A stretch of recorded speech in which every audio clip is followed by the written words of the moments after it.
Hello friends, അങ്ങനെ നമ്മുടെ പുതിയൊരു അപ്ഡേറ്റ് നമ്മുടെ സ്വന്തം മമ്മൂക്കയുടെയും നിതീഷ് സഹദേവൻ്റെയും പടം ഓൾറെഡി പൂജയെല്ലാം കഴിഞ്ഞ് തുടങ്ങിയിട്ടുണ്ടായിരുന്നു. അപ്പോൾ ഈ മാസം ജൂലൈ 28 മുതൽ ഈ സിനിമയുടെ റോളിംഗ് സ്റ്റാർട്ട് ചെയ്യുകയാണ്.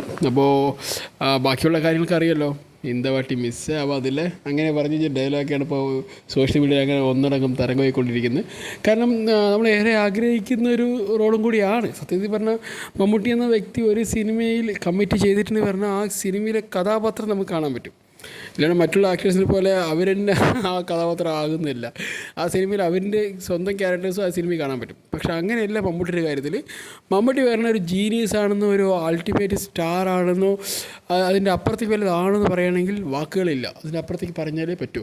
മമ്മൂട്ടി ഇവിടുത്തെ ലോക്കലായിട്ടുള്ള ആളുകളായിട്ടൊന്നുമല്ല കോമ്പറ്റീറ്റ് ചെയ്ത് നമ്മുടെ ഹോളിവുഡിലെ ബെർലിൻ അങ്ങനെ വലിയ അത്യാവശ്യം എന്താ പറയുക തലപൊക്കി നിൽക്കുന്ന കുറേ നല്ല നല്ല ആക്ടേഴ്സ് ഉണ്ടല്ലോ. അവരിനെ ഇപ്പോൾ ഹോളിവുഡിൻ്റെ ആ ലെവലിലാണ് മമ്മൂട്ടി പോയിക്കൊണ്ടിരിക്കുന്നത്. അല്ലാതെ ഈ കട്ട ലോക്കൽ വരുന്ന നമുക്ക് തമിഴ് ഡേ എന്ന് പറയുന്ന രീതിയിൽ നമ്മുടെ ഗോഡ് ഫാദറിലൊക്കെ അഭിനയിച്ചില്ല, അങ്ങനെയൊക്കെ ലെവലിലാണ് മമ്മൂട്ടിൻ്റെ ലെവൽ. അത് പറയാതിരിക്കാൻ പറ്റില്ല. കാരണം ഓരോ ക്യാരക്ടറിൽ അദ്ദേഹം എടുക്കുന്ന എഫേർട്ടും അതിനുവേണ്ടി ചെയ്യുന്ന ഒരു പഠനം ആയിക്കോട്ടെ, അല്ലെങ്കിൽ അതിനുവേണ്ടി എടുക്കുന്ന അദ്ദേഹത്തിൻ്റെ പ്രിപ്പറേഷൻസ്, പിന്നെ അതിൻ്റെ റിസേർച്ച് നടത്തുക, അങ്ങനെയൊക്കെ ചെയ്തിട്ട് അദ്ദേഹം ഒരു രൂപം ഉണ്ടാക്കും. ആ രൂപത്തിൽ ഇന്നതായിരിക്കും, ഇങ്ങനെയായിരിക്കും വർത്താനം, ഇങ്ങനെയായിരിക്കും നടപ്പ്, ഇങ്ങനെയായിരിക്കും ചിരി, നോട്ടം, ഇടി, കുത്ത്, വാള്, എന്തായാലും ആ സാധനം അദ്ദേഹം കൊണ്ടുവരും ആ ക്യാരക്ടറിന് ആവശ്യമായ രീതിയിൽ. അതിൽ ഏറ്റവും വലിയ എക്സാമ്പിൾസാണ് 2-3 എടുത്ത് പറഞ്ഞാൽ മനസ്സിലാവുമായിരിക്കും.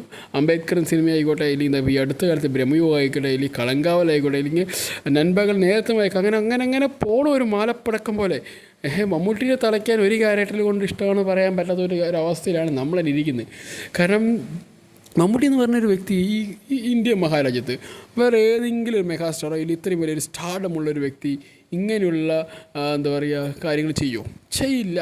അപ്പോൾ അതുപോലെ തന്നെയാണ് നിതീഷ് സഹദേവനും നമ്മുടെ മമ്മൂട്ടിയും കൂടി ഒന്നിക്കുന്ന സിനിമയിൽ അദ്ദേഹം ചെയ്യുന്നത് പക്ക ലോക്കലാണ്. പക്ഷേ അതിൽ കുറച്ച് കട്ട മാസം ഉണ്ടായിരിക്കും, കട്ട ഗ്യാങ്സ്റ്റർ ആയിരിക്കും.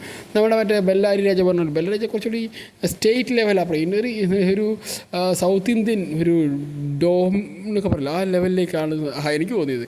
ആൾ എവിടെ പോയാലും കച്ചവടത്തിലെ ബെല്ലാരി രാജ അങ്ങനെ അവിടെ ഇവിടെ പറഞ്ഞിട്ട് എല്ലാ തരത്തിലും അദ്ദേഹത്തിൻ്റെ ഒരു വലിയൊരു സാമ്രാജ്യമുണ്ട്.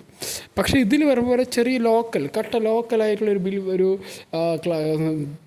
ഗ്യാങ്സ്റ്ററായിട്ട് വരാം. നമ്മളതിൽ കോമഡിയൊക്കെ ഉണ്ടായിരിക്കും. കാരണം നിതീഷ് സഹദേവനായ കാരണം ഒരിക്കലും നമുക്ക് ഫുൾ പടം സീരിയസ് ആണെന്ന് പ്രതീക്ഷിക്കാൻ പറ്റില്ല. കാരണം എന്താ വെച്ചാൽ അദ്ദേഹത്തിൻ്റെ ഒരു ഹ്യൂമർ സെൻസ് പറഞ്ഞാൽ അൾട്ടിമേറ്റാണ്. അത് നിങ്ങൾക്ക് ഫാലിമി കണ്ടാൽ നിങ്ങൾക്ക് മനസ്സിലാക്കാൻ പറ്റും, അൾട്ടിമേറ്റ് ഹ്യൂമർ സെൻസ്. പിന്നെ ഇപ്പോൾ അവസാനം പറഞ്ഞിട്ടുള്ള ജീവൻ വെച്ചെടുത്തിട്ടുള്ള സിനിമ ടി ആ തലവർ തമ്പി അങ്ങനെ തലബേൽ അങ്ങനെ ഒരു സിനിമ.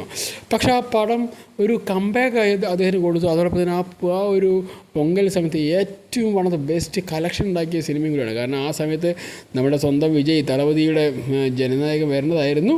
ആ സിനിമ വരില്ലെന്ന് കണ്ടപ്പോൾ എല്ലാവരും അവരവരുടെ കയ്യിലുള്ള സിനിമയൊക്കെ എടുത്തിട്ടു. അതിൽ ഏറ്റവും കൂടുതൽ വിന്നറായത് എൻ്റെ അറിവിൽ ഞാനും ആ സിനിമ തിയേറ്ററിൽ കണ്ട അതിഗംഭീരമായൊരു സിനിമയായിരുന്നു. കാരണം നമ്മൾ ഓൾറെഡി കണ്ടൊരു പ്ലോട്ട് തന്നെയാണ്, മലയാള സിനിമയിൽ കാണാത്തൊരു പ്ലോട്ടല്ല. പക്ഷേ അതിന് വേറെ രീതിയിൽ കൊണ്ട് ആവിഷ്കരിച്ചു, അതിന് നല്ല രീതിയിൽ ചെയ്തു. അത് തമിഴ് സംസ്കാരത്തിലേക്ക് കൊണ്ടുവന്നു, അത് ചെയ്യിപ്പിച്ചു നല്ല സെറ്റപ്പായിട്ട്. അപ്പോൾ എന്തായാലും ഈ മമ്മൂട്ടി പറയുമ്പോൾ നമ്മുടെ ഈ മെഗാസ്റ്റാർ 28 ജൂലൈ അദ്ദേഹം ഈ സിനിമയുടെ ഭാഗമാകും. അതിനുശേഷം വരുന്ന അപ്ഡേറ്റുകളിലേക്കായി ഞാൻ നിങ്ങളെക്കാളും കൂടുതൽ കാത്തിരിക്കുന്നുണ്ട്. കാരണം എന്താ വെച്ചാൽ മെഗാസ്റ്റാറിൻ്റെ ഒരു സിനിമ ഇനി വരിക പറഞ്ഞാൽ അതൊരു സംഭവമാണ്. ഇനി ഓരോന്നും വരും. കാരണം ഇപ്പോൾ ഒന്നാമത് നാഷണൽ അവാർഡ് കിട്ടിയ ആളിങ്ങനെ തലവൊക്കി നിൽക്കുക, പത്മഭൂഷണം അങ്ങനെ എന്താ പറയുക എല്ലാം കിട്ടിയ ആളിപ്പോൾ പൊളിയായി നിൽക്കുക. ഒരു അവാർഡുകളുടെ ഒരു വർഷമായി ഈ വർഷം മാറിയെന്ന് തന്നെ പറയാൻ പറ്റും. ഒട്ടനവധി അവാർഡ് കിട്ടേണ്ട ഒരു വ്യക്തി കുറേ കാലമായിട്ട് ഈ നാഷണൽ അവാർഡുകളിൽ നിന്ന് എന്താ പറയുക പോകുന്നു വരുന്നു എന്നുള്ളതിലാണ്. കാരണം അത് രാഷ്ട്രീയം തന്നെയാണെന്നാണ് നമുക്ക് കാണാൻ മനസ്സിലാവും, എന്തെങ്കിലും ആയിക്കോട്ടെ. പക്ഷേ എന്നിരുന്നാലും ഇപ്രാവശ്യം മമ്മൂട്ടി തൂക്കി അത് കട്ട തൂക്കാണ് തൂക്കിയത്. അതൊരു ബ്ലാക്ക് ആൻഡ് വൈറ്റ് സിനിമ കൊണ്ടുവന്നിട്ട് സെറ്റപ്പ് എടുത്തു. എന്തായാലും നിതീഷ് സഹദേവൻ്റെ ഒരു സിനിമാറ്റിക് ഒരു ജോണർ ഇല്ലെങ്കിൽ അദ്ദേഹം എടുക്കുന്ന റെപ്രസെൻറ്റേഷൻ എല്ലാം അടിപൊളിയായിരിക്കും. അത് നിങ്ങൾക്ക് 2 സിനിമ കണ്ടതിന് മനസ്സിലായിട്ടുണ്ടാവും. എന്തായാലും ഇങ്ങനെയൊരു സിനിമ നമുക്ക് കാണാനുള്ള അവസരം എത്രയും പെട്ടെന്ന് ഉണ്ടാകാൻ പോകുന്നുള്ള പറയുമ്പോൾ എനിക്ക് വളരെയധികം ക്യൂരിയോസിറ്റി ഉണ്ട്. അതോടൊപ്പം തന്നെ ഈ സിനിമ കഴിയുമ്പോഴേക്കും തന്നെ വേറൊരു സിനിമയും കൂടി അദ്ദേഹത്തിൻ്റെ റിലീസിന് ഒരുങ്ങുന്നുണ്ട് എന്ന് കേട്ടിട്ടുണ്ടായിരുന്നു. അതുമായി ബന്ധപ്പെട്ടുള്ള അപ്ഡേറ്റ്സൊക്കെ നിങ്ങൾക്ക് തരുന്നതായിരിക്കും.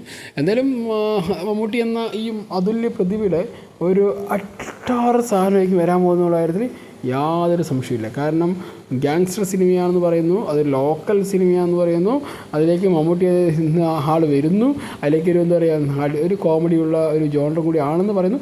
അപ്പോൾ തന്നെ കാര്യം മനസ്സിലായ മക്കളെ, പടം തൂക്കി എറിഞ്ഞു. ചിലപ്പോൾ ഒരു നെക്സ്റ്റ് ബലരാജൻ്റെ ഒരു അനിയൻ കൂട്ടനായിട്ടോ അല്ലെങ്കിൽ ചേട്ടൻ കൂട്ടനായിട്ടോ വരാനുള്ള സാധനം എല്ലാം ഉണ്ടായിരിക്കുന്നതാണ് ഞാൻ വിശ്വസിക്കുന്നു. കാരണം അത്രയും നല്ലൊരു ഗംഭീരമായിട്ടുള്ള ആർട്ടിസ്റ്റുകളൊക്കെ ഇതിൻ്റെ ഇപ്പോൾ അണിനിരക്കുന്നുണ്ട്. ഓക്കെ, അപ്പോൾ അത് തന്നെയായിരിക്കും ചിലപ്പോൾ ഇതിൻ്റെയൊക്കെ ഒരു വലിയ പ്രത്യേകത വരാൻ പോകുന്നു. അപ്പോൾ ഗൈസ്, എന്തായാലും സിനിമ വരട്ടെ. നിങ്ങളെപ്പോലെ ഞാനും വളരെയേറെ ആകാംക്ഷയോടെ കാത്തിരിക്കുന്നുണ്ട്.